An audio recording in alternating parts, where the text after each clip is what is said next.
Isang mapagpalang araw sa inyo, mga minamahal kong kasama sa bawat paglalakbay ng puso. Handa na ba kayong pakinggan ang isang kwentong magpapatunay na kung minsan ang pinakamatamis na pag-ibig ang siyang nagtatago ng pinakamapait na lason? Sabi nila, ang tiwala ay parang isang mamahaling kristal. Kapag ito'y nabasag, hinding-hindi na maibabalik sa dati. Ngunit paano kung ang mismong anino ng taong pinagkakatiwalaan mo ng buong buhay ang siyang walang awang dudurog nito sa iyong harapan? Halina't pakinggan natin ang kwento ni Tala sa unang kabanata, ang huling halik sa ilalim ng dagat. Ang mundo sa ilalim ng dagat ay isang tahimik na paraiso. Para kay Tala Hiraya de Leon, ang katahimikang yon ang pinakamagandang musika, lalo na kapag kasama niya si Dante, ang kanyang kabiyak. Hawak nito ang kanyang kamay, at sa bawat pag-aspas ng kanilang mga palikpik, tila sila ay sumasayaw sa saliw ng mga alon. Sa kanilang harapan, isang makulay na hardin ng mga korales ang bumungad, isang bahaghari ng buhay na kumikislap sa ilalim ng sinag ng araw na tumatagos sa malinaw na tubig.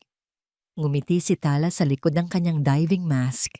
Ito ang buhay na pinangarap niya. Isang buhay na perpekto, sa piling ng lalaking perpekto. Lumingon sa kanya si Dante.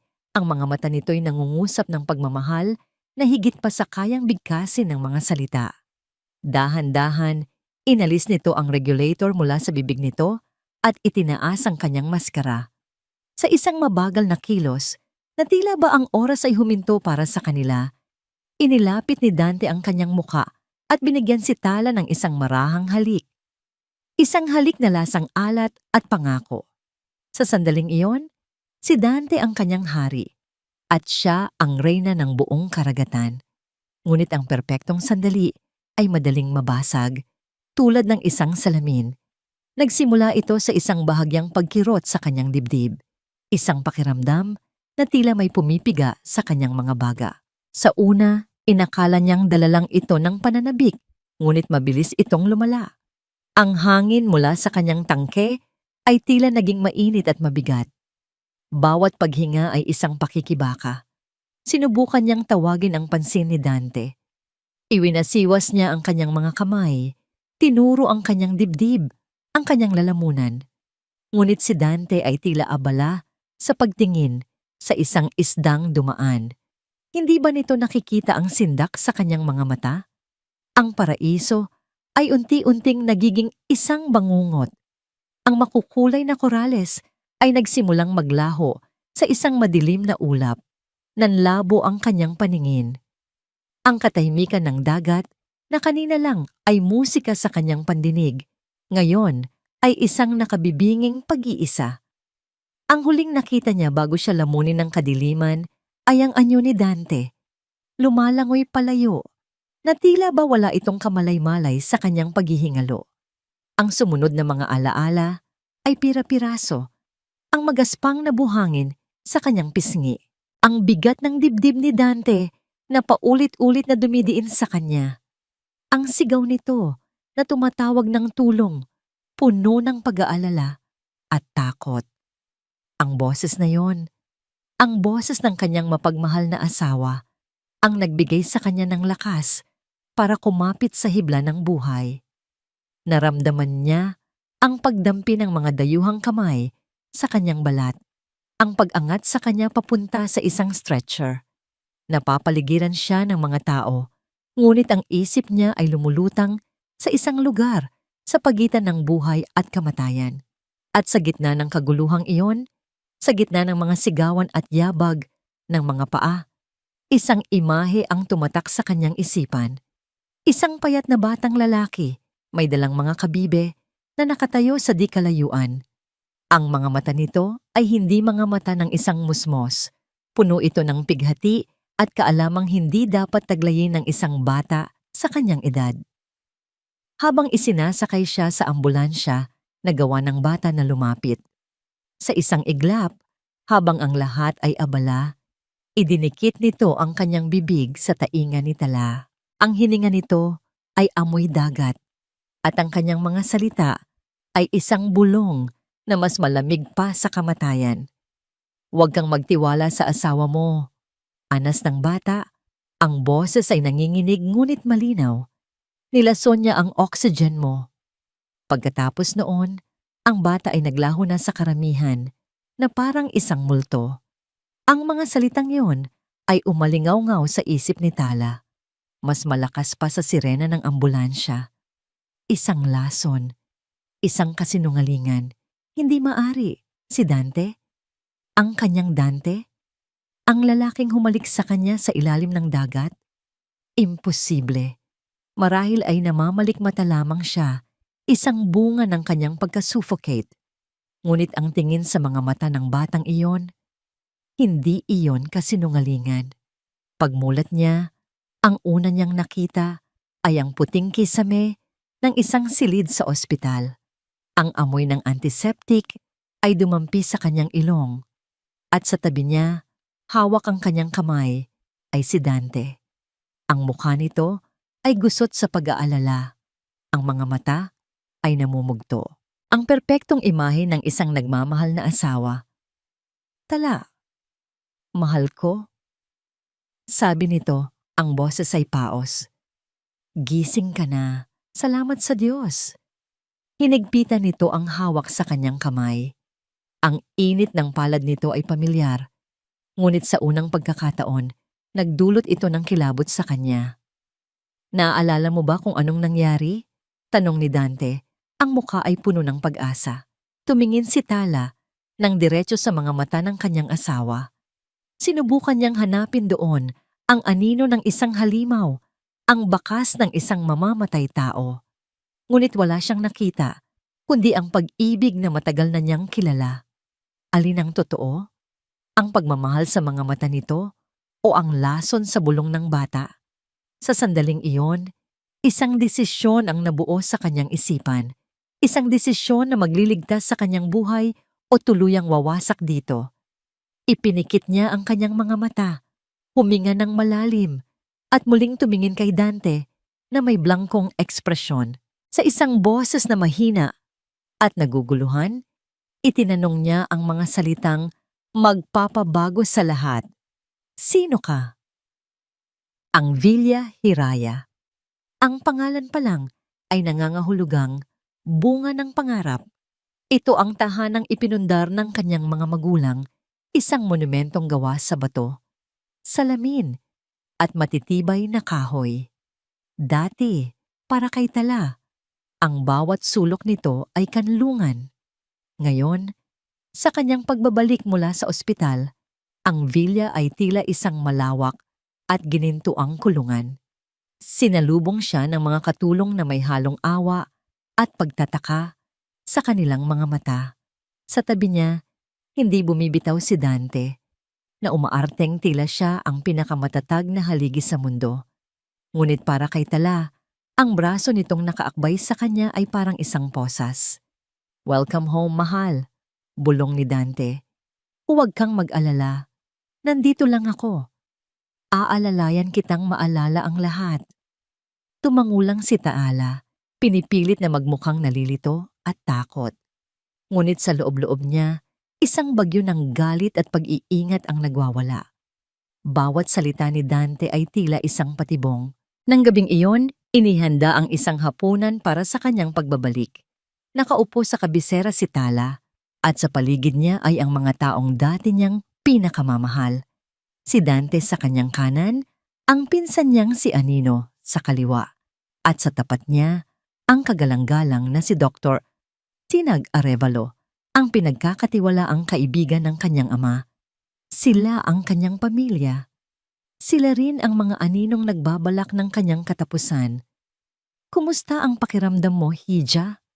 Malumanay na tanong ni Dr. Sinag habang hinihiwa ang kanyang pagkain. Normal lang ang pakiramdam ng pagkalito. Temporary memory loss due to trauma and lack of oxygen. It will all come back in time. Ang bawat salita ng doktor ay tila isang perpektong diagnosis, ngunit sa pandinig ni Tala, ito'y isang pagtatakip. Siya ang nagplano ng lahat ng ito. Ngumiti ng matamis si Anino. Isang nangiting hindi umaabot sa kanyang mga mata. Nagdala ako ng photo album, pinsan. Sabi nito, itinutulak ang isang makapal na album sa kanyang direksyon. Baka sakaling makatulong to. Binuklat ni Dante ang album para sa kanya. Ang unang larawan ay ang kanilang kasal. Si Tala, nakangiti ng pagkatamis-tamis. At si Dante, nakatitig sa kanya na para bang siya ang buong mundo nito. Isang kutsilyo ang tila tumarak sa puso ni Tala. Ang babae sa litrato ay napakapayapa. Walang kamalay-malay sa ahas na kanyang kayakap. Tingnan mo kung gaano tayo kasaya. Malambing na sabi ni Dante, hinahaplos ang kanyang likod. Pinagmasdan ni Tala ang larawan na may blangkong mukha. Pasensya na, sabi niya sa nanginginig na boses. Hindi ko talaga matandaan. Isinara ni Dante ang album. Ang mukha ay nagpapakita ng pagkadismaya, ngunit agad itong pinalitan ng isang maunawaing ngiti. Okay lang, mahal. Step by step. Hindi kita minamadali. Pagkatapos ng hapunan, inihatid siya ni Dante sa kanilang silid tulugan. Ang silid na dati saksi sa kanilang pagmamahalan ay tila lumamig at lumaki.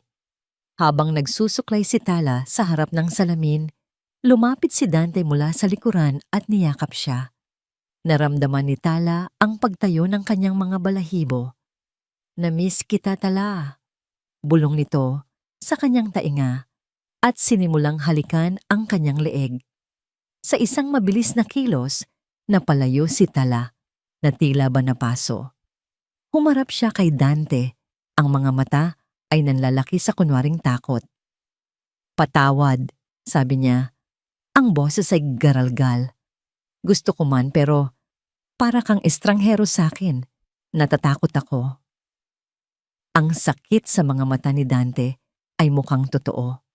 Napakatotoo na halos makumbinsi si Tala. Ngunit muli niyang naalala ang bulong ng bata, ang pakiramdam ng pagkaubos ng hangin. Ito ay isang pag-arte. Lahat ng ito ay pag-arte. "Naiintindihan ko," sabi ni Dante. Itinaas ang kanyang mga kamay bilang pagsuko. "Hindi kita pipilitin. Matutulog muna ako sa guest room. Ang mahalaga ay maging komportable ka." Nakahinga ng maluwag si Tala nang maisara na ang pinto. Ngunit hindi pa tapos ang gabi. Hinintay niyang lumalim ang gabi. Hanggang sa ang tanging maririnig na lang ay ang ugong ng aircon. Dahan-dahan, lumabas siya ng silid at tinungo ang study room ni Dante. Kailangan niyang maghanap ng pruweba. Kahit ano. Nanginginig ang mga kamay na binuksan niya ang kanyang laptop, hinalungkat ang mga drawer, tiningnan ang mga dokumento. Ngunit wala. Malinis. Masyadong malinis. Tila ba inaasahan na ni Dante na may maghahanap.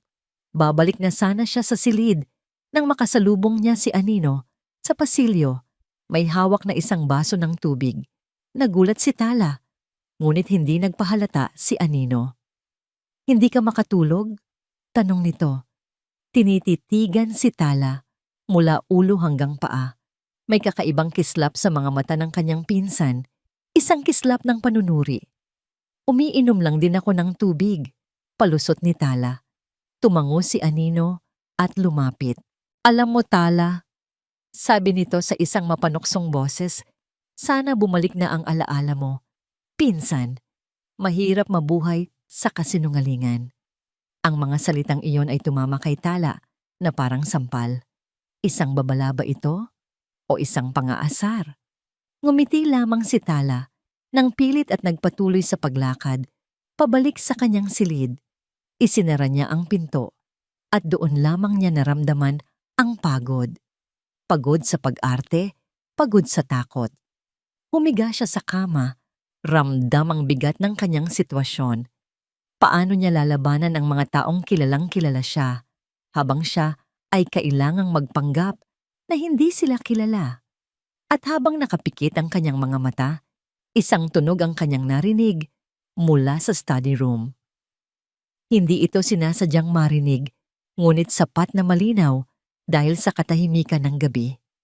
Boses ni Dante, nakikipag-usap sa telepono. Ngunit iba ang tono nito ngayon. Wala na ang lambing, wala na ang pag-aalala. Ang boses na ito ay malamig, walang emosyon, at mapanganib. Oo, gising na siya, sabi ni Dante. Pero epektibo ang plano. Wala siyang maalala. Sa ngayon, may sinabi ang tao sa kabilang linya. Huwag kang mag-alala. Sagot ni Dante. Ang boses ay mas bumaba at naging mas mariin. Kailangan nating pabilisin ang lahat.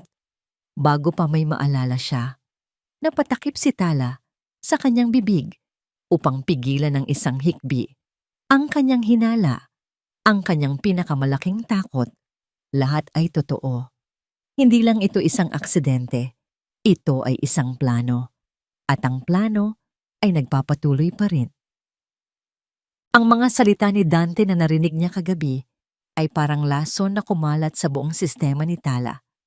Kailangan nating pabilisin ang lahat bago pa may maalala siya. Hindi na ito hinala.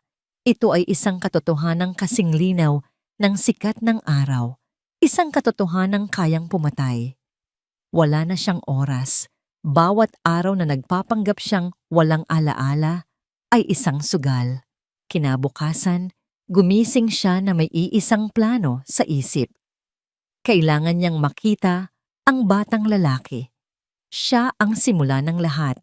Siya ang tanging pag-asa niya. Alam niyang hindi siya basta-bastang makakaalis. Ang bawat kilos niya ay binabantayan. Kaya ginamit niya ang kanyang kahinaan bilang kanyang sandata. Pagkatapos ng almusal, habang nagkakape sila ni Dante sa hardin, nagsimula siyang maglakad-lakad na tila balisa. Gusto kong maglakad, sabi niya. Ang boses ay mahina. Baka may maalala ako sa labas. Nakita niya ang pag-aalinlangan sa mga mata ni Dante. Delikado, mahal. Hindi pa magaling ang iyong katawan. Kahit dyan lang sa malapit. Pagpupumilit ni Tala, itinuturo ang daan sa labas ng kanilang gate. Sasama naman ang hardinero. Kailangan ko ng sariwang hangin. Nahihilo ako dito sa loob. Sa huli, pumayag si Dante. Marahil ay dahil ayaw nitong magmukhang masyadong istrikto. Ngunit alam ni Tala na may ipapasunod itong bantay sa kanya. Bago siya umalis, nagkasalubong ang kanilang tingin ni Manang Celia, ang matandang kasambahay na nag-alaga sa kanya mula pagkabata. Sa isang segundo, kumislap sa mga mata ni Tala ang isang pakiusap, isang tingin, na tanging isang taong nakakakilala sa kanya nang lubos ang makakaintindi. Nang makalabas si Tala ng gate kasama ang hardinero, ginawa niya ang inaasahan sa kanya. Naglakad siya ng mabagal, humihinto paminsan-minsan para hawakan ang kanyang ulo na tila sumasakit. Ngunit nang makaliko sila sa isang kanto, kung saan hindi na sila tanaw mula sa bahay, isang lumang kotse ang huminto sa kanilang tabi. Si Manang Celia ang nagmamaneho. Sakay na, Hija. Mabilis na sabi ng matanda. Alam kong may problema ka. Wala akong maraming tanong. Saan kita dadalhin? Sa Baryo Amihan po, Manang. Pakibilisan po ninyo. Ang Baryo Amihan ay ibang-iba sa malamig at malapalasyong mundo ng Villa Hiraya. Ang amoy dito ay pinaghalong tuyo at alat ng dagat. Ang mga bahay ay simple at ang mga tao ay nabubuhay sa kung anong ibibigay ng karagatan. Dito, naramdaman ni Tala ang isang pamilyar na kapayapaan na matagal na niyang hindi naramdaman. Natagpuan niya ang batang lalaki sa dalampasigan, nag-iisa, nag-iipon ng mga bato. Ang pangalan niya ay Kidlat. Naaalala mo ako? Tanong ni Tala. Dahan-dahang lumalapit. Tumango ang bata. Hindi inaalis ang tingin sa dagat. Sabi ko na nga ba, babalik ka. Umupo si Tala sa buhangin sa tabi niya. Bakit? Bakit mo ako tinulungan? Tumingin sa kanya si Kidlat at muli niyang nakita ang lungkot sa mga mata nito. Dahil ayokong may mangyari sa'yo na katulad ng nangyari sa tatay ko. Nagsimulang magkwento ang bata. Ang kanyang ama ay isa sa mga pinakamagaling na scientist sa Sinagtala Pharmaceutical Corporation, isang mabait at matalinong tao. Ngunit isang araw, may nadiskubre raw itong mali sa kumpanya, isang bagay na mapanganib. Sinubukan nitong kausapin ang ama ni Tala, ngunit huli na ang lahat. Bigla na lang inatake sa puso ang tatay niya, sabi ng mga doktor. Ngunit hindi naniniwala si Kidlat. Hindi may sakit ang tatay ko, sabi ng bata. Ang boses ay basag. Malakas siya. Bago siya namatay, may ibinigay siya sa akin. Sabi niya, ito raw ang pinakamahalaga niyang kayamanan. Itago ko raw mabuti at huwag ipapakita kahit kanino. Mula sa kanyang bulsa, inilabas ni Kidlat ang isang maliit at makintab na susi. Isang susi para sa isang safe deposit box. Hindi ko alam kung para saan to, pagpapatuloy ni Kidlat. Pero sabi ni tatay, kung may mangyaring masama sa kanya, hanapin ko raw ang taong may pinakamabuting puso at ibigay ko to. Ikaw yon, di ba? Ikaw ang anak ng boss niya na lagi niyang kinukwentong mabait. Hinawakan ni Tala ang susi. Malamig ito at mabigat. Ang bigat ng katotohanan. Nakasulat sa gilid nito ang isang pangalan ng bangko at isang salita. Berlin. Nasaan ang nanay mo, Kidlat? Tanong ni Tala. Umiling ang bata. Matagal na siyang wala. Kami na lang ni tatay. Sa sandaling iyon, ang misyon ni Tala ay nagbago. Hindi na lang ito tungkol sa pagliligtas sa kanyang sarili. Ito ay tungkol sa pagbibigay ng hustisya para sa isang amang pinaslang at sa isang naulilang anak. Lumuhod siya sa harap ni Kidlat at hinawakan ang mga balikat nito. Kidlat, sabi niya, ang boses ay puno ng determinasyon. Pangako, hahanapin ko ang katotohanan.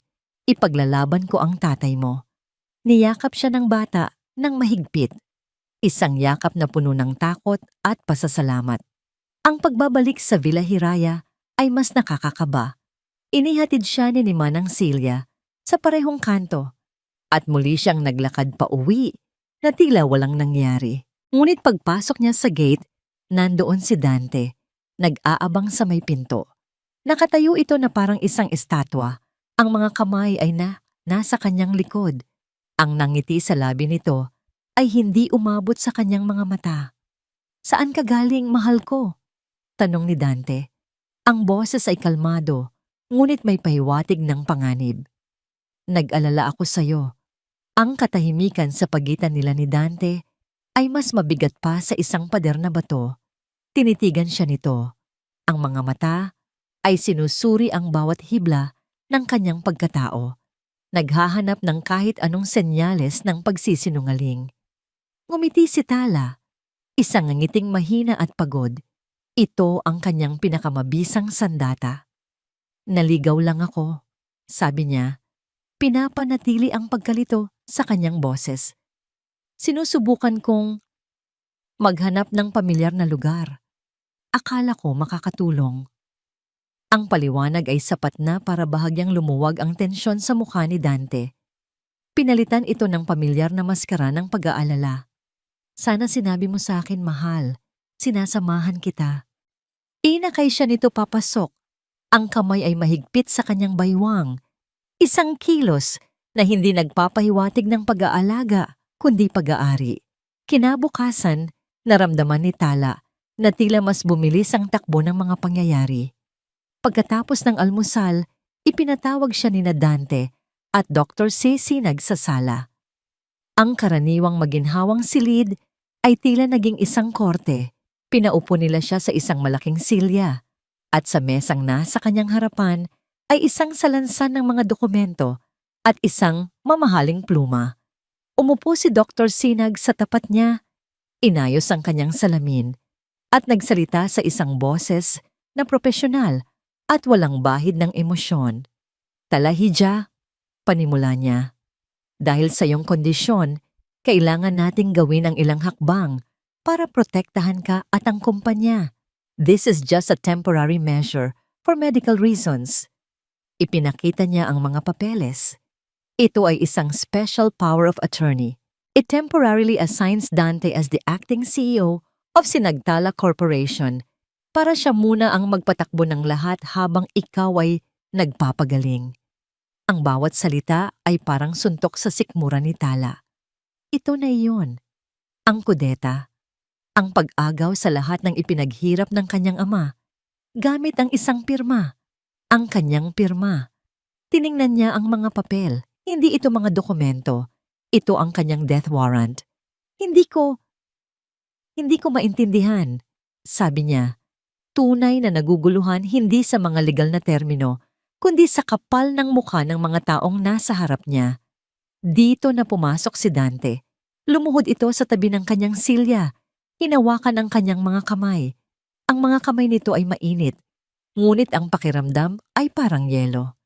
Para lang ito sa kapakanan mo, mahal. Malambing na sabi ni Dante. Ayaw naming ma-stress ka sa mga problema sa kumpanya. Ang gusto lang namin ay magpagaling ka. Kapag bumalik na ang alaala mo, babalik din sa'yo ang lahat. Pangako.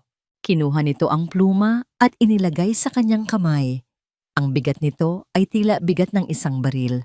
Itinuro ni Dante ang linya kung saan siya dapat pumirma. Ang puso ni Tala ay dumadagundong sa kanyang dibdib. Kailangan niyang makaisip ng paraan. Mabilis. Tumingin siya sa mga mata ni Dante, pagkatapos ay kay Dr. Sinag. Nakita niya ang hindi maitatagong pananabik sa likod ng kanilang mga maskara. Hinihintay nila ang kanyang pagsuko. Huminga siya ng malalim. Itinaas niya ang pluma. Dahan-dahan, ibinaba niya ito papalapit sa papel. Malapit na ang dulo ng tinta sa linya. At doon, ginawa niya ang kanyang pag-aarte. Isang matalim na sigaw ang kumawala sa kanyang lalamunan. Binitiwan niya ang pluma na kumalatog sa mamahaling sahig na gawa sa narra. Ang dalawang kamay niya ay mabilis na humawak sa kanyang sentido at yumuko siya na tila sasabog ang kanyang ulo sa sakit. Aray! Sigaw niya. Ang boses ay puno ng tunay na panginginig. Ang ulo ko, ang sakit. Napatayo si Dante at Dr. Sinag, parehong nagulat sa biglaang pagsigaw. Tala, anong nangyayari? Masakit. Sobrang sakit. Patuloy ni Tala, niyugyug ang kanyang ulo, hinahayaang magulo ang kanyang buhok. Pinilit niyang maglabas ng luha at hindi naman ito naging mahirap gawin dahil sa galit at takot na kanyang nararamdaman. Agad na lumapit si Dr. Sinag at sinuri ang kanyang pulso. It's a severe migraine attack, likely triggered by stress. Kailangan niyang magpahinga. Walang nagawa si Dante kundi buhatin si Tala. Habang papunta sila sa kanyang silid, idinilat niya ng bahagya ang kanyang mga mata. Sa isang saglit sa likod ni Dante, nakita niya ang mukha ni Dr. Sinag. Wala na ang pag-aalala. Ang nandoon ay isang tingin ng matinding pagkadismaya at galit. Nagpalitan sila ng tingin ni Dante, isang tingin na nagsasabing, pumalpak ang plano. Inihiga siya ni Dante sa kama. Magpahinga ka lang, mahal, sabi nito. Ngunit ang lambing sa boses nito ay pilit na. Ipagpapaliban muna natin ito. Nang maiwan siyang mag-isa, ipinikit niya ang kanyang mga mata. Pinakakalma ang kanyang humahabol na hininga. Nakalusot siya. Sa ngayon. Ngunit alam niyang susubukan nila ulit. Ilang sandali pa, pumasok si Manang Celia. May dalang isang baso ng tubig at gamot. Inilapag niya ito sa tabi ng kama. Habang inaayos niya ang kumot ni Tala, may isang maliit at nakatuping papel na idinulas ang matanda sa kanyang palad. Ginawa niya ito nang mabilis at walang sinasabi, ngunit ang kanyang mga mata ay nagbababala. Nang makaalis si Manang Celia, nanginginig na binuksan ni Tala ang papel sa ilalim ng kumot. 4 na salita lang ang nakasulat. Sa pamilyar na sulat kamay ng matanda, may nagmamanman sa'yo dito. Ang babala ni Manang Celia ay isang malamig na kamay na humahaplos sa batok ni Tala. May nagmamanman sa'yo dito. Hindi na lang ito pakiramdam. Ito ay isang katotohanan. Ngayon, ang bawat anino sa pasilyo, ang bawat alingawngaw ng yabag, ang bawat katulong na dumadaan ay isang potensyal na banta.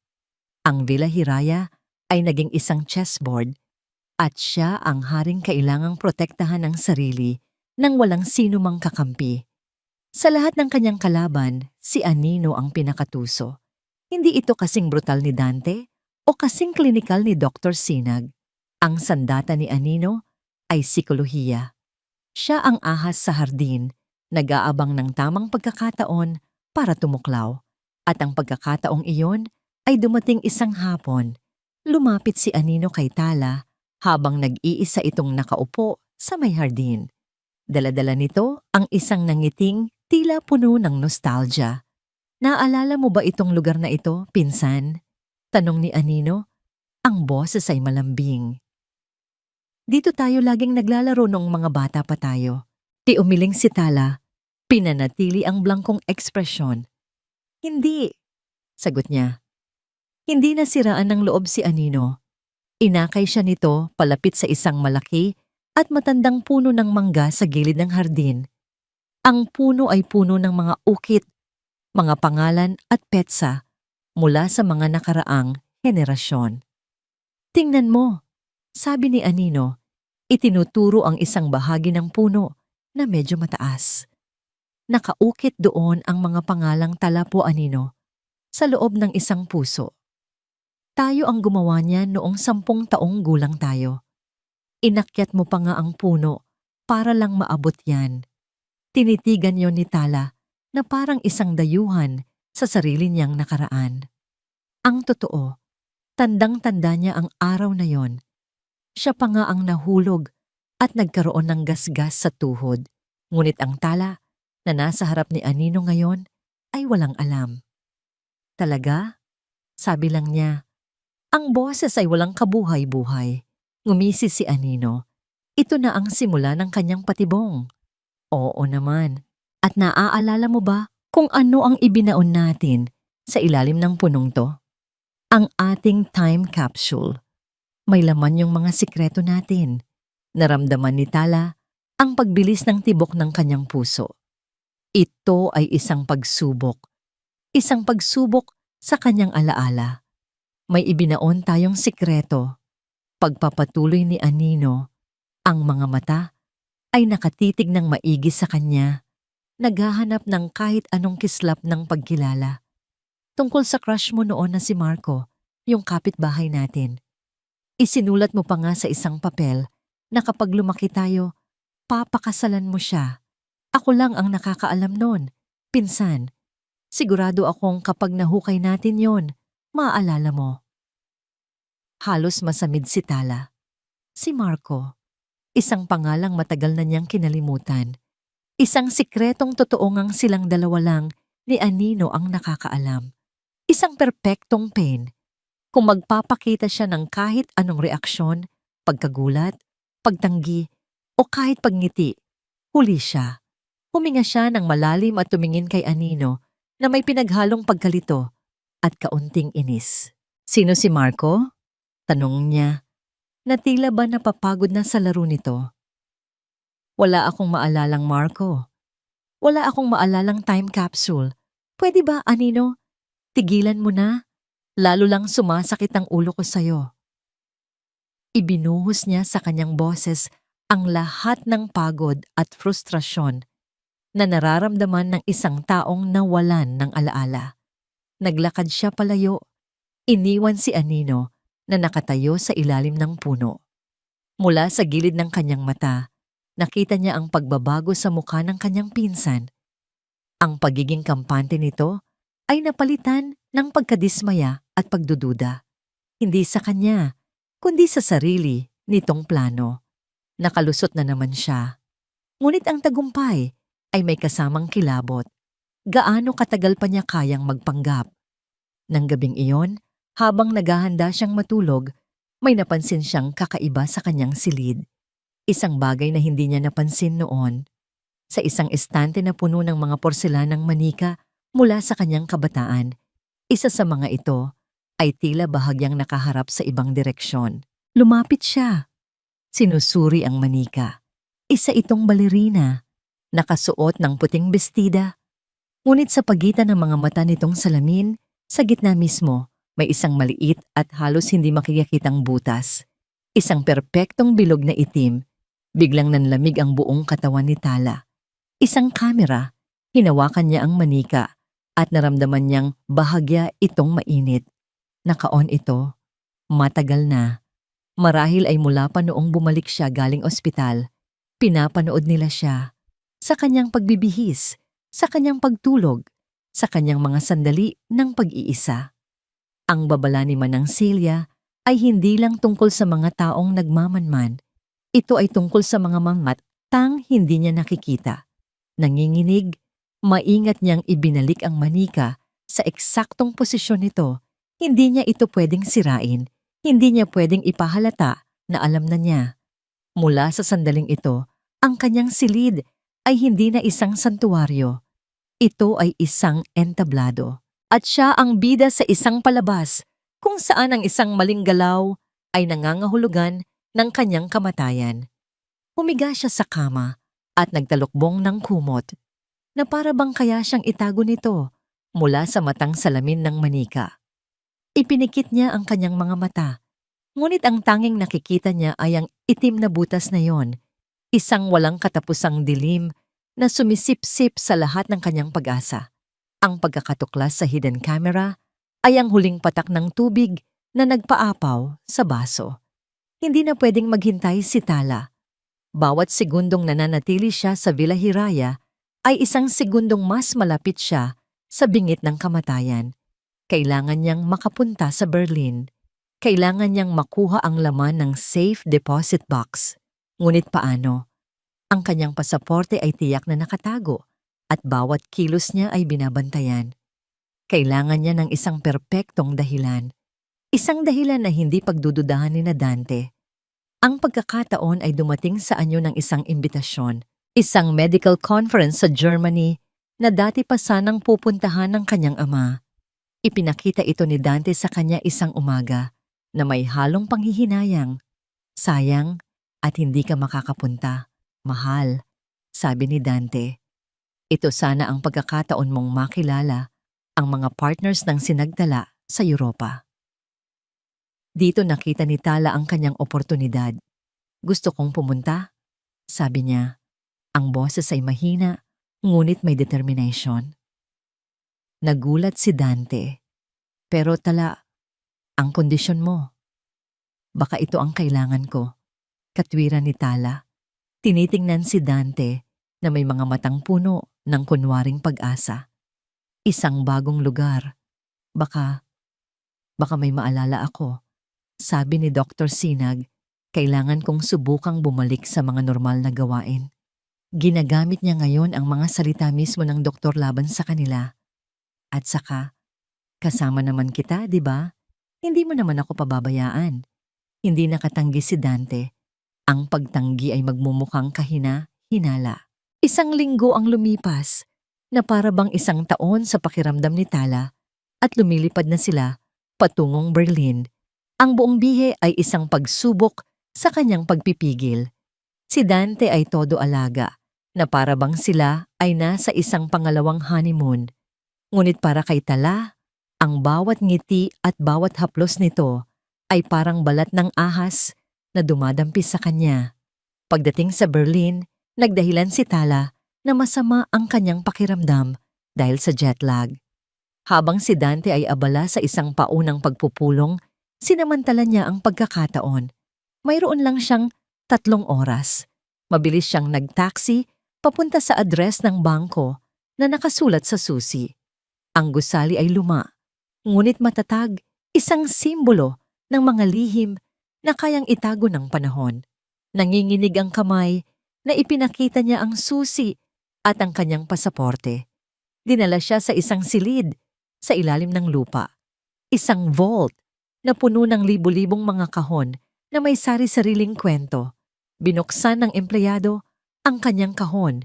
Balgu 7 says nang maiwan siyang mag-isa. Dahan-dahan niyang hinila palabas ang isang metal na kahon. Malamig ito at mabigat. Ang bigat ng katotohanan. Pagbukas niya, ang una niyang nakita ay isang salansan ng mga dokumento, mga research paper, mga chemical formula, at mga resulta ng laboratory tests. Kahit hindi niya lubusang maintindihan, malinaw ang isang bagay. Ang mga ito ay tungkol sa isang gamot na hindi aprobado, na may mga nakasulat na tala sa gilid tungkol sa mga mapanganib na side effects. Ito ang ebidensya ng mga iligal na pharmaceutical trials. Ngunit sa ilalim ng mga dokumento, may isang bagay pa. Isang maliit, itim na USB flash drive. Dala ang kaba? Isinaksak niya ito sa kanyang daladalang laptop. Isang video file lang ang laman. Ang pangalan ng file, Ang Aking Huling Habilin. Pinindot niya ang play. Ang unang lumabas sa screen ay ang mukha ng isang lalaking nasa katanghalian na ng edad. Ang mukha ni Dr. Ramirez, ang ama ni Kidlat. Ngunit ang mukha sa video ay hindi ang masiglang siyentipiko na nakalarawan sa isip ni Tala. Ang mukhang ito ay may pasa sa gilid ng mata, ang labi ay putok, at ang mga mata ay puno ng pagod at takot. Halatang kinunan ang video na labag sa kanyang kalooban. Nakatali ang kanyang mga kamay sa likod ng silya. Magsalita ka. Isang boses ang narinig mula sa likod ng kamera. Isang boses na pamilyar, ngunit hindi pa niya matukoy. Ako si Dr. Alan Ramirez. Nagsimulang magsalita ang ama ni Kidlat. Ang boses ay nanginginig. Inaamin ko na nagkamali ako sa aking research. Ang mga datos na inilabas ko ay hindi tama. Ako ang may kasalanan sa lahat. Biglang isang anino ang gumalaw at isang tao ang lumitaw mula sa dilim sa likod ni Dr. Ramirez. Ang buong mundo ni Tala ay huminto sa pag-ikot. Si Dr. Sinag Arevalo, ang tito Sinag niya, ang matalik na kaibigan ng kanyang ama. Nakangiti ito, isang ngiting kasing galamig ng yelo. Hindi ba't napakagaling? Sabi ni Dr. Sinag, na para bang kausap ang kamera, na para bang kausap siya. Isang perpektong pag-amin. Sino ang mag-aakalang ang isang henyo ay pwede palang maging tanga dahil sa takot? Lumapit si Dr. Sinag kay Dr. Ramirez at hinawakan ang buhok nito. Itinaas ang ulo nito para humarap sa kamera. Gusto mong malaman ang totoo? Ang taong ito ay masyadong matalino, masyadong mausisa. Nadiskubre niya ang ating munting proyekto.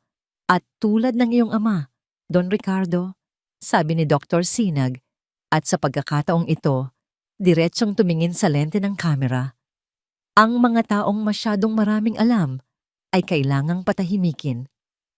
Napasinghap si Tala, napatakip sa kanyang bibig.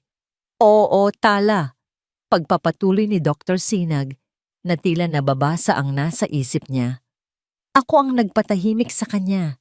Isang maliit na dosis ng isang gamot na nagdudulot ng atake sa puso. Walang bakas, malinis, tulad ng ginawa ko sa ama mo.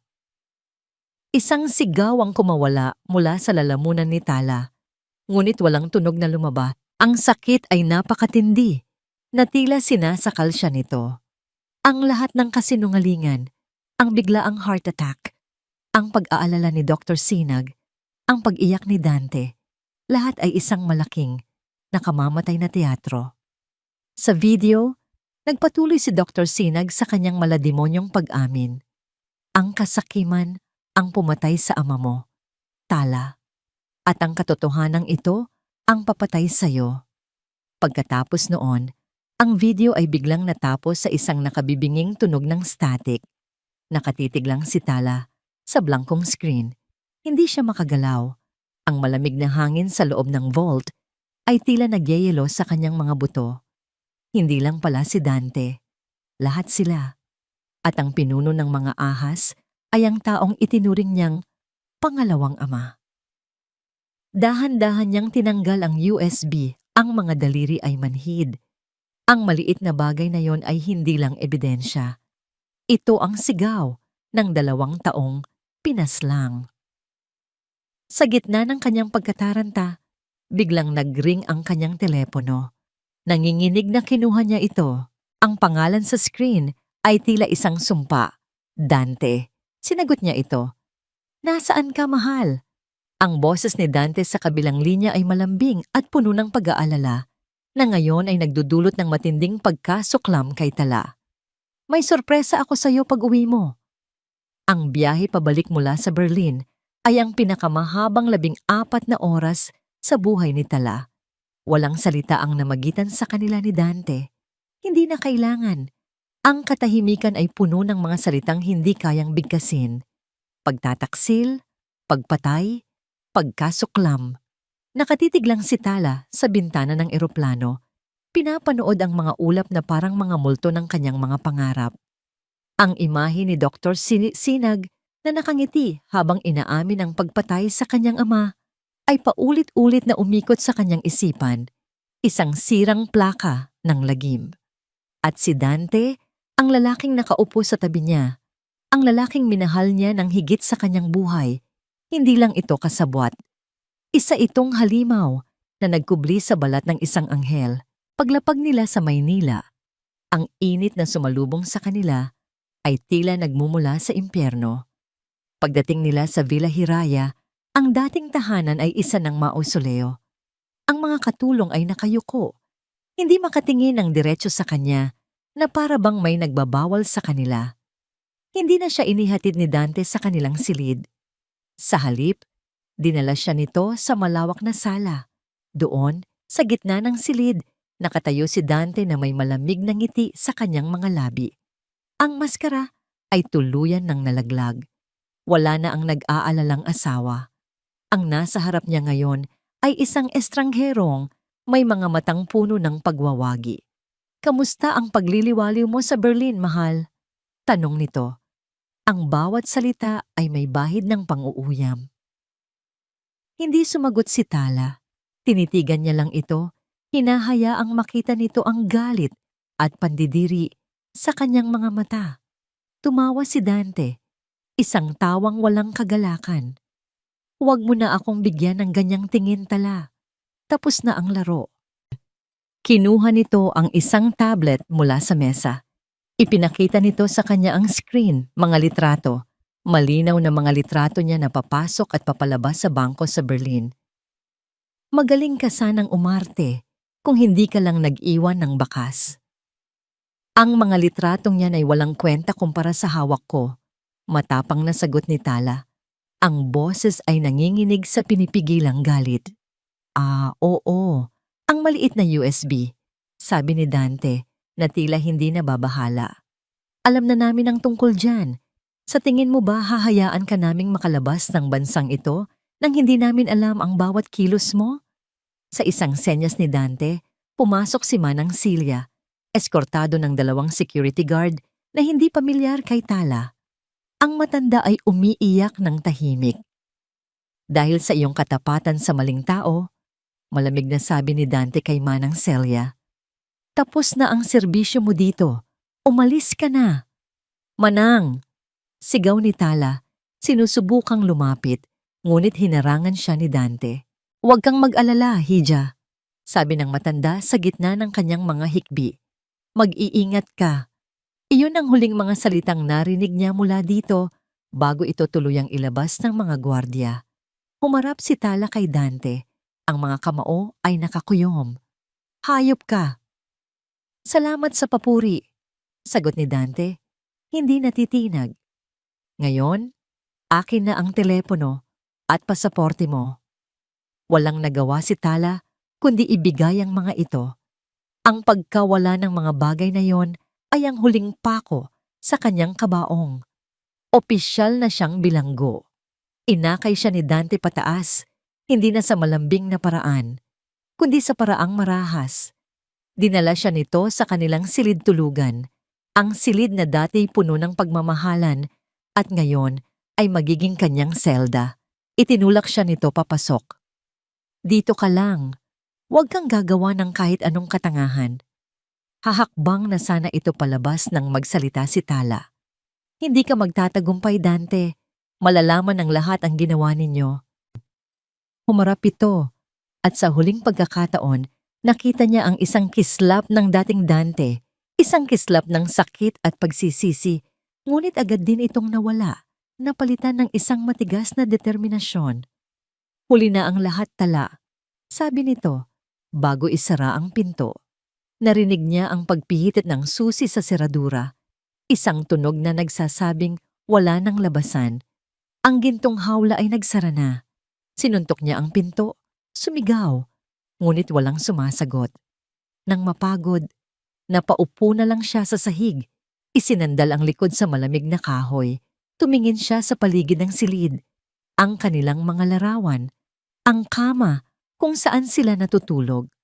Ang lahat ng alaala ay isa na ngayong malaking kasinungalingan. Maya-maya, may boses na nagsalita mula sa labas ng pinto. Boses ni Dante. Bukas ang board meeting, sabi nito. Ang boses ay muffled, ngunit malinaw. Maging mabait kang asawa at ibigay mo sa amin ang gusto namin kung ayaw mong masaktan ang batang si Kidlat.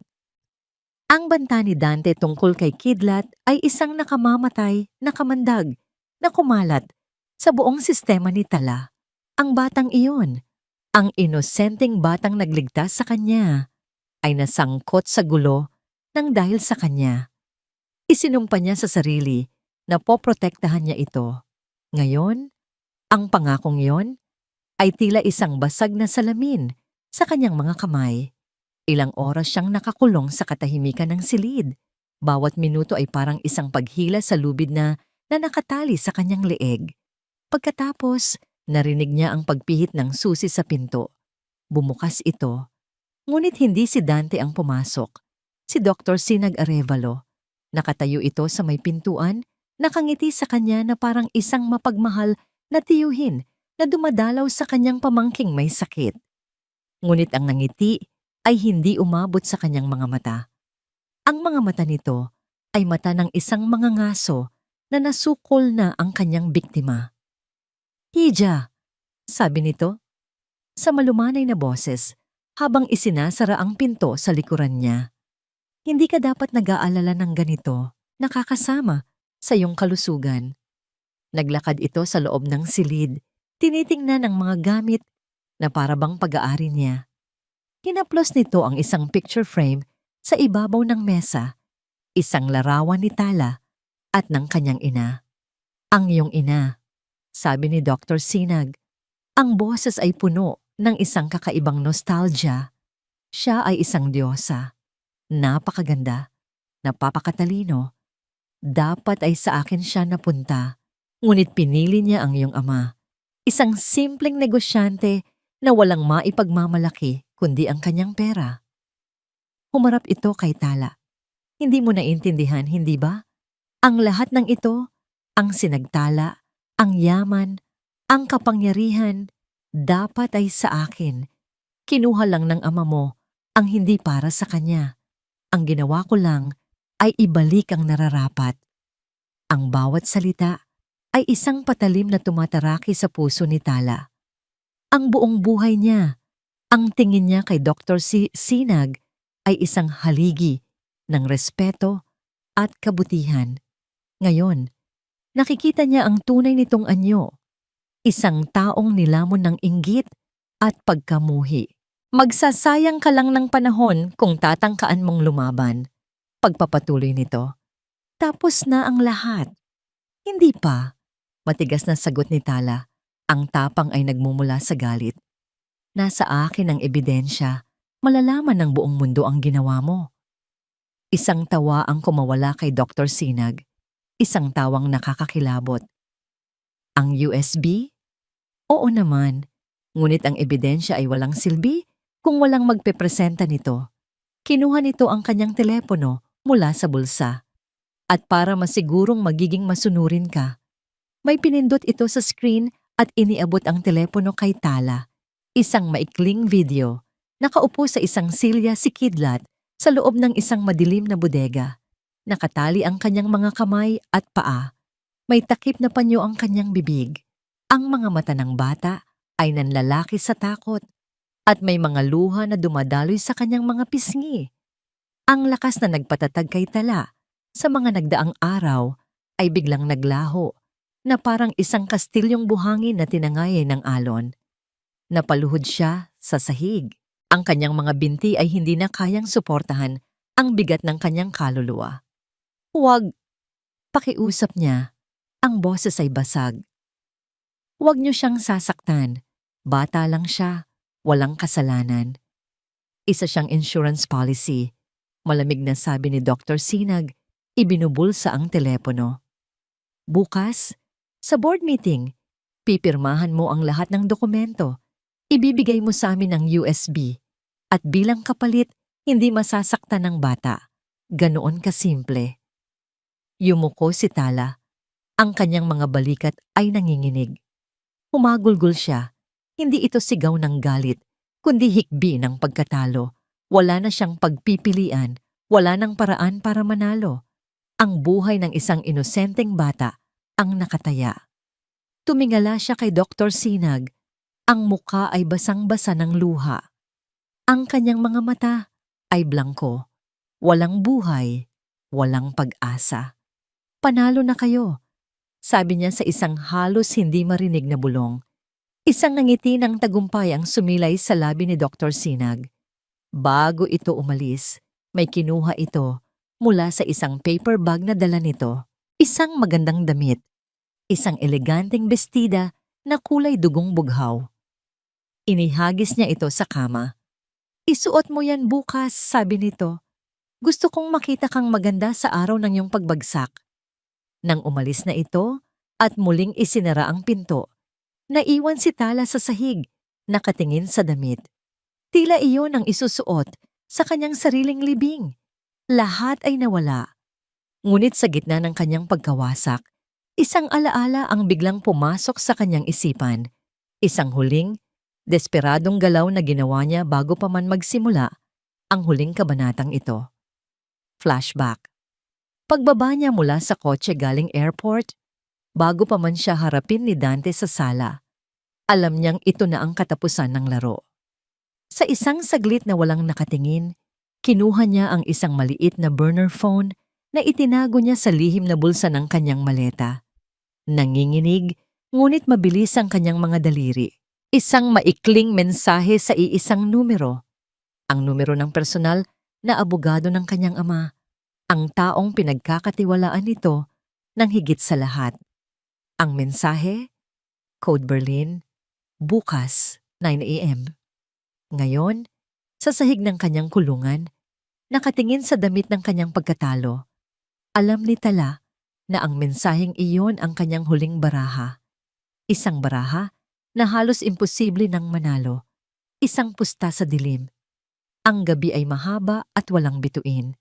Para kay Tala, ang bawat pagpatak ng oras sa lumang orasan sa pasilyo ay isang martilyo, pumupukpok sa takip ng kanyang kabaong. Nakaupo pa rin siya sa sahig, sa parehong lugar kung saan siya iniwan ni Dr. Sinag. Sa kanyang harapan, ang bestidang kulay dugong bughaw ay nakalatag sa kama, isang paalala ng kanyang nakatakdang pagkatalo. Ngunit sa pinakamadilim na sandali, doon sumisilang ang pinakamatatag na paninindigan. Ang mga luha ay natuyo na sa kanyang mga pisngi. Ang hagulgol ay napalitan ng isang nakabibinging katahimikan, at sa katahimikang iyon, ang alaala ng kanyang huling desperadong galaw ay bumalik. Ang Code Berlin. Flashback. Ang pagmamadali mula sa kotse patungo sa pinto ng villa. Ang panginginig ng kanyang mga kamay habang kinukuha ang burner phone. Bawat segundo ay panganib. Ang pagtipa sa mensahe ay tila napakabagal. Code Berlin. Bukas, 9 a.m. Isang mensahe ng pag-asa na ipinadala sa kawalan. Isang pusta sa dilim. Ang abogadong yon, si Attorney De Castro, ay ang taong pinagkatiwalaan ng kanyang ama, ng kanyang buhay. Kung may isang taong makakaintindi sa kodigo, iyon ay siya. Ngunit walang kasiguraduhan, walang reply, walang kumpirmasyon. Ang tanging mayroon si Tala ay isang manipis na hibla ng pag-asa. At sa gabing iyon, napagtanto niyang sapat na yon Tumayo siya. Ang kanyang mga binti ay nanginginig pa rin, ngunit hindi na dahil sa takot. Ito ay dahil sa nag-aalab na enerhiya na dumadaloy sa kanyang mga ugat. Naglakad siya papunta sa salamin at tinitigan ang kanyang sarili. Ang nakita niya ay isang babaeng wasak, maputla, magulo ang buhok, may bakas ng luha sa mga mata. Ngunit sa likod ng lahat ng yon, may isang apoy na nagsisimula ng magliyab. Hindi na ito tungkol sa pera. Hindi na ito tungkol sa Sinagtala Corporation. Ang laban na ito ay para sa kanyang ama, na pinaslang ng walang kalaban-laban ng taong tinuring niyang kaibigan. Ang laban na ito ay para kay Dr. Ramirez na isinakripisyo para sa kasakiman. At higit sa lahat, ang laban na ito ay para kay Kidlat na ang tanging kasalanan ay ang maging anak ng isang matapat na tao.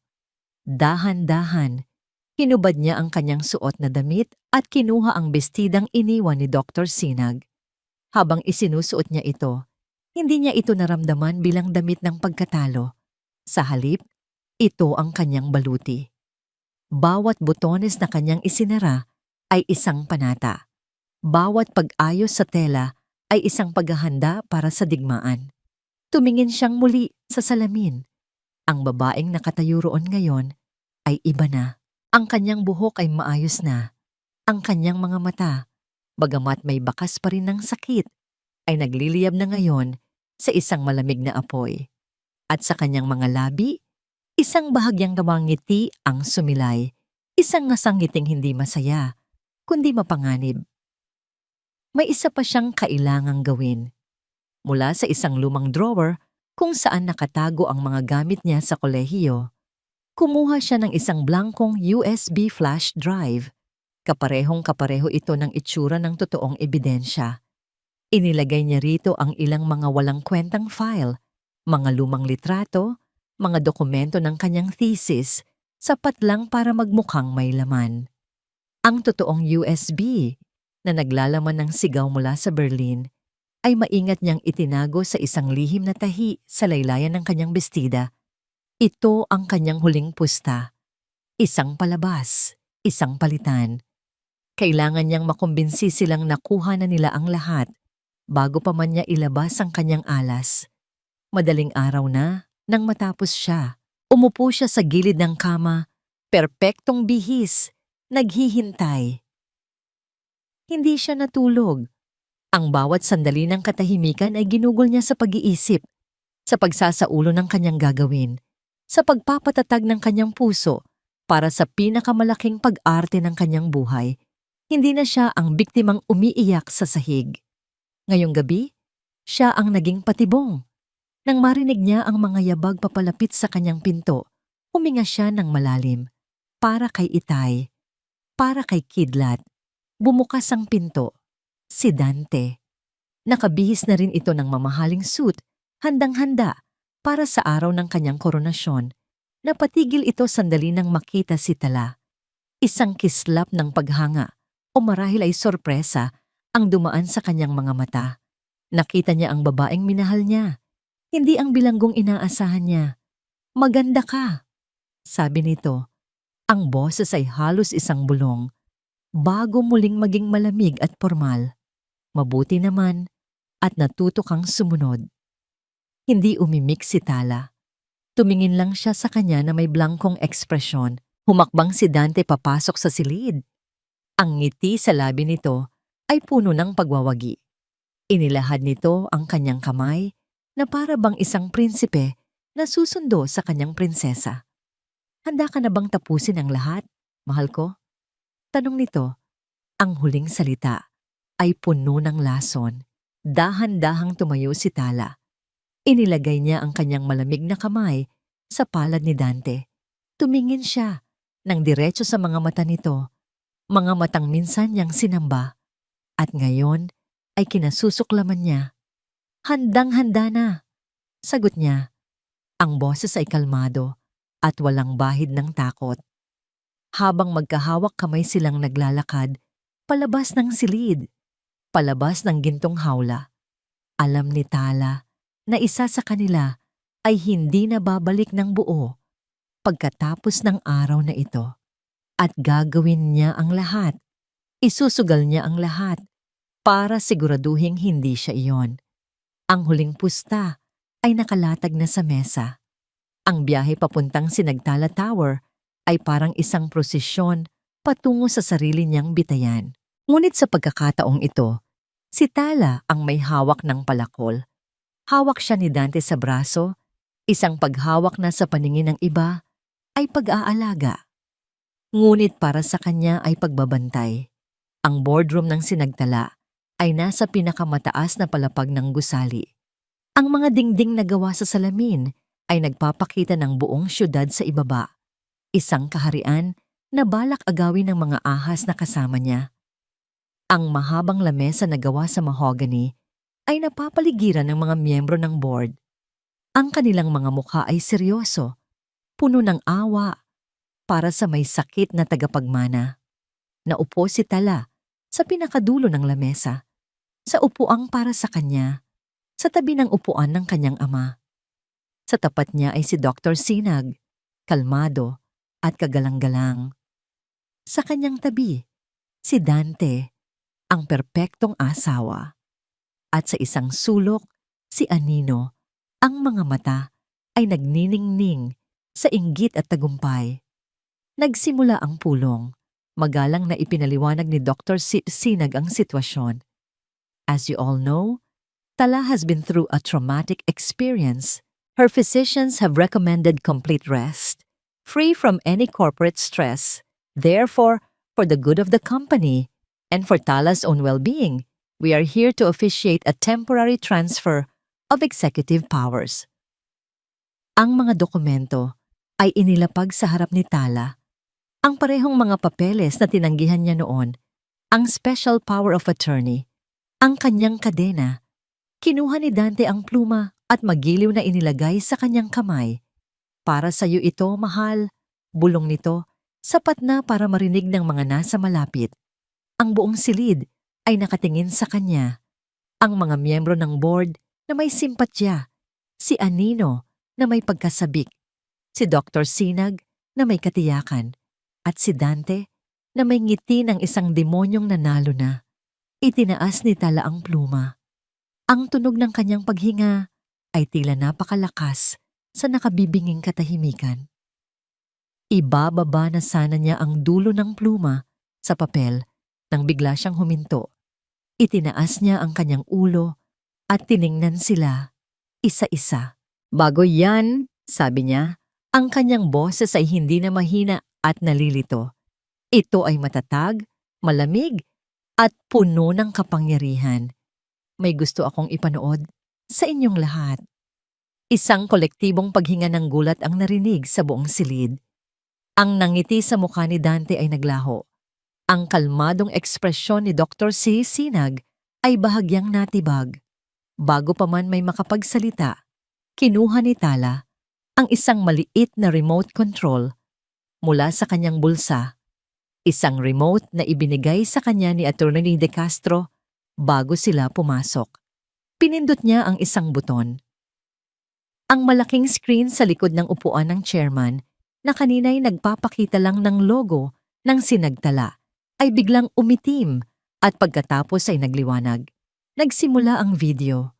Ang mukha ni Dr. Ramirez puno ng pasa at takot. Ang boses ni Dr. Sinag mula sa likod ng kamera. Ang sapilitang pag-amin. Ang paglitaw ni Dr. Sinag mula sa dilim. Ang kanyang malademonyong pagngiti. Ang reaksyon sa silid ay mabilis at malagim. Ang awa sa mga mukha ng board members ay napalitan ng pagkagulat. Pagkatapos ay ng matinding galit. May isang bumagsak ng kanyang pluma. May isang napatakip ng bibig. Ngunit ang paningin ni Tala ay nakatuon lamang sa 3 tao. Ang kulay ay unti-unting nawala sa mukha ni Anino. Ang kanyang pagiging kampante ay naging purong takot. Si Dr. Sinag ay nanatiling nakatayo, ngunit ang kanyang katawan ay nanigas na parang bato. Ang kanyang mga mata ay nanlalaki, hindi makapaniwala sa kanyang nakikita. Ang taong laging may kontrol ay tuluyan ng nawalan nito, at si Dante. Ang kanyang mukha ay isang palabas ng sunod-sunod na emosyon. Pagkalito, inis, pag-aalala, at sa huli, purong walang kahalong sindak. Tumingin siya kay Tala. Ang kanyang mga mata ay nagsusumamo at nagbabanta ng sabay. Patayin mo yan, patayin mo yan. Sigaw ni Dante. Susugurin sana ang screen, ngunit huli na ang lahat. Umalingaw-ngaw sa buong boardroom ang boses ni Dr. Sinag mula sa video. Tulad ng ginawa ko sa ama mo. Sa eksaktong sandaling iyon, bumukas ng malakas ang mga pinto ng boardroom. Pumasok si Attorney De Castro, kasunod ang isang grupo ng mga pulis. Tapos na ang video. Ang katahimikan ay mas mabigat pa sa kamatayan. Napatayo si Dante, ang kanyang upuan ay tumumba sa sahig. Ang kanyang mga mata ay namumula sa galit at pagkatalo. Tumingin siya hindi sa mga pulis, kundi kay Tala. Ang lahat ng kanyang pag-arte ay naglaho at ang natira ay isang halimaw na nasukol. Sa akin ka lang, sigaw niya, sa isang boses na puno ng kabaliwan. Sa isang mabilis na kilos, sumugod siya, hindi para tumakas, kundi para sugurin si Tala. Ngunit bago pa man niya maabot si Tala, isang anino ang mabilis na humarang sa kanyang daraanan. Itinulak siya palayo ng malakas. Ang aninong humarang kay Dante ay ang matipunong braso ng isang pulis. Ang kanyang sigaw ng kabaliwan ay natabunan ng kaguluhan. Ang pag-aresto kay Dr. Sinag na hindi man lang pumalag, na tila isang estatwang gumuho.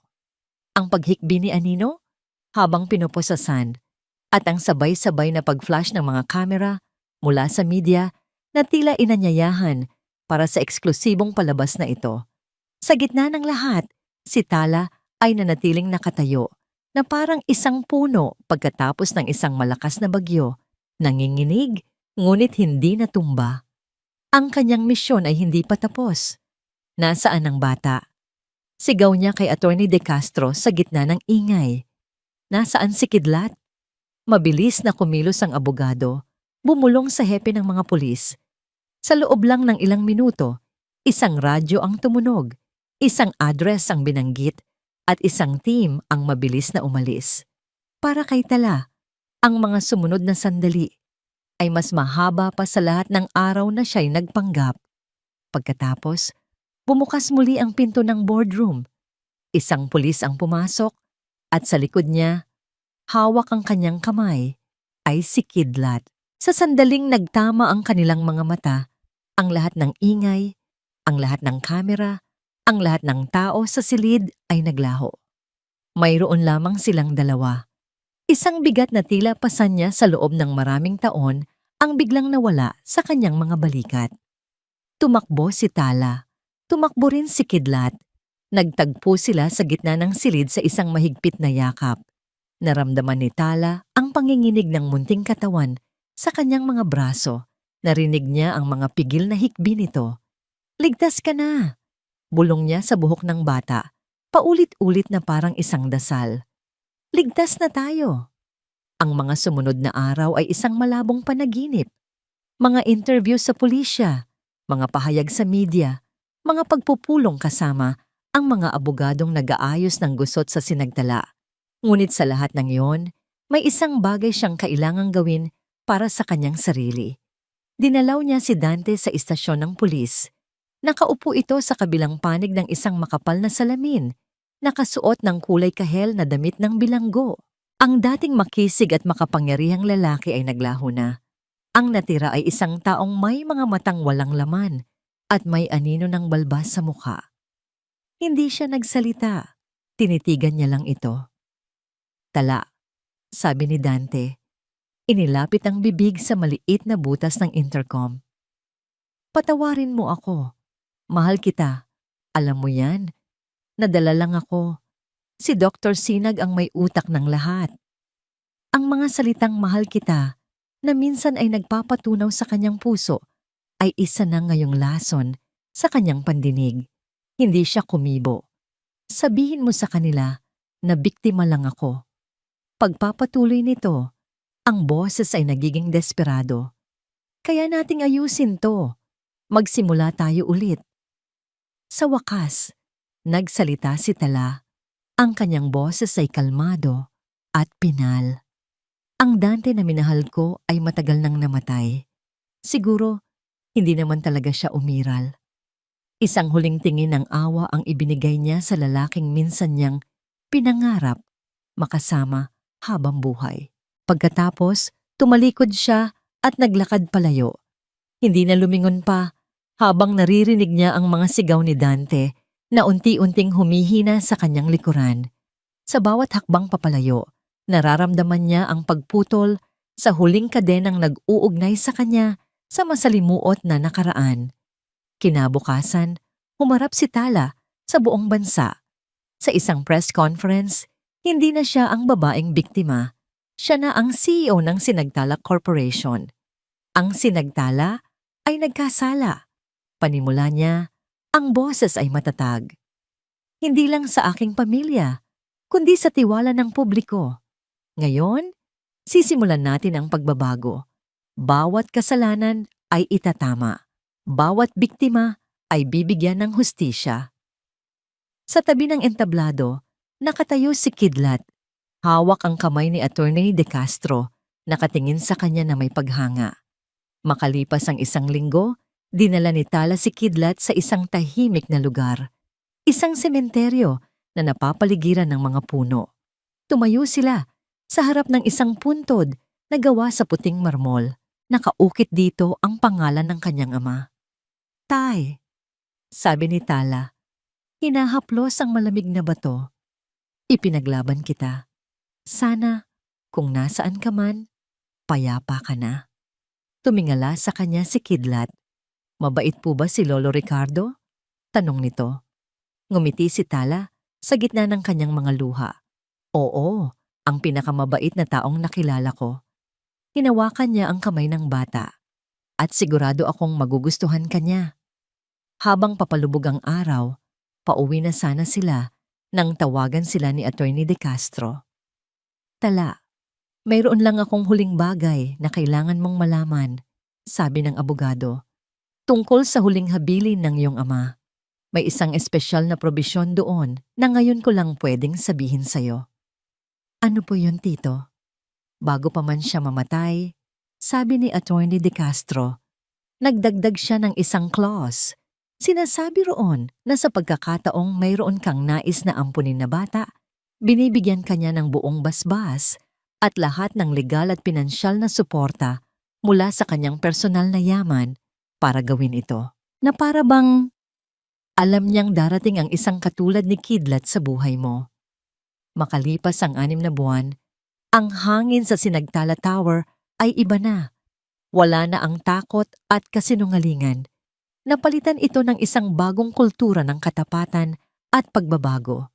Sa ilalim ng pamumuno ni Tala Hiraya de Leon, ang kumpanya ay unti-unting bumabangon mula sa abo ng iskandalo. Ang unang malaking proyekto ni Tala bilang CEO ay ang pagtatatag ng Hiraya Foundation, isang pundasyon na nakatuon sa pagtulong sa mga pamilya at komunidad na naging biktima ng mga ilegal na gawain ng dating administrasyon. Hindi ito paglilinis ng pangalan, kundi isang tunay na pag-aako ng responsibilidad. Sa bawat tseke na kanyang pinipirmahan para sa pundasyon, nararamdaman niya ang paggaan ng isang pasanin na matagal nang nakadagan sa pangalan ng kanyang ama. Isang hapon, sa kanyang opisina na may tanawin ng buong syudad, pumasok si Attorney De Castro. Dala nito ang isang folder. Sa loob nito ay ang huling piraso ng puzzle para sa bagong buhay ni Tala. Opisyal na, sabi ng abogado. Inilalapag ang mga dokumento sa kanyang mesa. Lahat ay pirmado at legal na. Kinuha ni Tala ang mga papel. Ang mga salitang nakasulat doon ay mas mahalaga pa sa kahit anong kontrata ng kumpanya. Birth certificate, sa linya ng pangalan ng ina, Tala Hiraya de Leon. Sa linya ng pangalan ng bata, Kidlat Kid Hiraya de Leon. Nang gabing iyon, sa Villa Hiraya, na ngayon ay isa ng tahanan at hindi na kulungan, ipinakita ni Tala ang mga dokumento kay Kidlat. Alam mo ba kung ano ito? Tanong ni Tala. Umupo sa tabi ng bata sa sofa. Tinitigan ito ni Kidlat. Papel? Ngumiti si Tala. Higit pa sa papel. Sinasabi nito na mula ngayon, opisyal na kitang anak. At ako, opisyal mo na akong... Hindi na niya natapos ang sasabihin. Isang maliit na boses ang sumagot para sa kanya. Isang salitang matagal na niyang inaasam na marinig. Nanay? Tumango si Tala. Ang mga luha ng kaligayahan ay nagsimulang mamuo sa kanyang mga mata. Oo, anak, nanay. Niyakap siya ni Kidlat ng napakahigpit. Sa yakap na yon, ang lahat ng sakit, lahat ng takot, lahat ng pag-iisa na kanilang pinagdaanan ay naglaho. Dalawang wasak na kaluluwa ang sa wakas ay natagpuan ang kanilang tahanan sa isa't isa. Kinabukasan, nag-empake sila. Hindi ng maraming gamit, sapat lang para sa isang maikling biyahe. Saan po tayo pupunta, nanay? Tanong ni Kidlat habang isinasara ni Tala ang zipper ng kanyang maliit na bag. Babalik tayo sa lugar kung saan nagsimula ang lahat, sagot ni Tala. Ang kanyang mga ngiti ay puno ng kahulugan. Dinala niya si Kidlat sa Baryo Amihan. Ang dagat ay kalmado, ang hangin ay sariwa.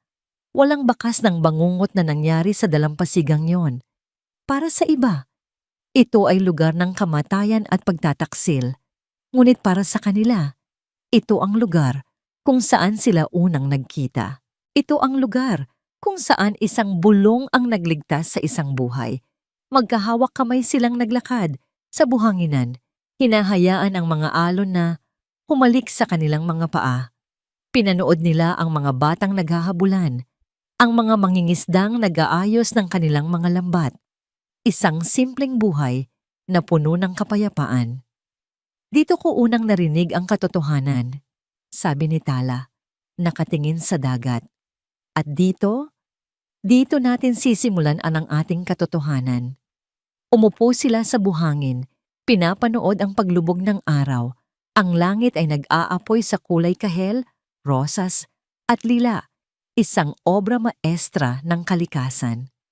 Nanay, sabi ni Kidlat, isinandal ang kanyang ulo sa balikat ni Tala. Masaya po ba si tatay sa langit ngayon? Hinigpitan ni Tala ang yakap sa kanyang anak. Oo, anak, sigurado ako, napakasaya niya. Dahil alam niyang ligtas ka na. At dahil alam niyang magkasama na tayo. Habang ang araw ay tuluyang lumubog sa abot-tanaw, isang bagong bituin, isang bagong tala, ang nagsimulang kumislap sa papalapit na dapit hapon. Hindi na sila nakatingin sa nakaraan na may takot, kundi sa hinaharap na may pag-asa. Handa na tayo para sa bagong simula, bulong ni Tala, hindi para kay Kidlat, kundi para sa kanilang dalawa. Isang marahang hangin ang umihip mula sa dagat, na tila isang pagbasbas mula sa mga nawala at isang pangako para sa mga darating pa. Ang kanilang kwento ng sakit ay tapos na. Ang kanilang kwento ng pag-ibig ay ngayon pa lang nagsisimula. At dito po nagtatapos ang kwento ni Tala at Kidlat.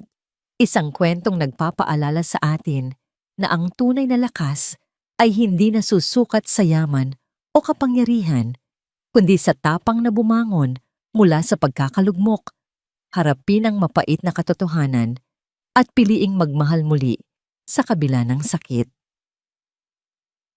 Maraming salamat po sa inyong walang sawang pagsubaybay at pakikinig. Sana po ay napulutan ninyo ng aral at inspirasyon ang kwentong ito. Kung meron po kayong mga saloobin o komento, huwag po kayong mag-atubiling i-share sa comment section sa ibaba. Anong uri naman po ng kwento ang gusto ninyong marinig sa susunod? Hindi dito nagtatapos ang ating paglalakbay. Marami pa pong kwentong kasing ganda at mas puno ng aral dito sa aming channel.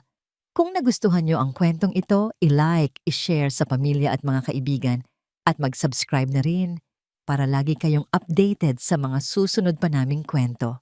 I-click nyo ang notification bell para kayo ang unang makarinig kapag may bago kaming upload.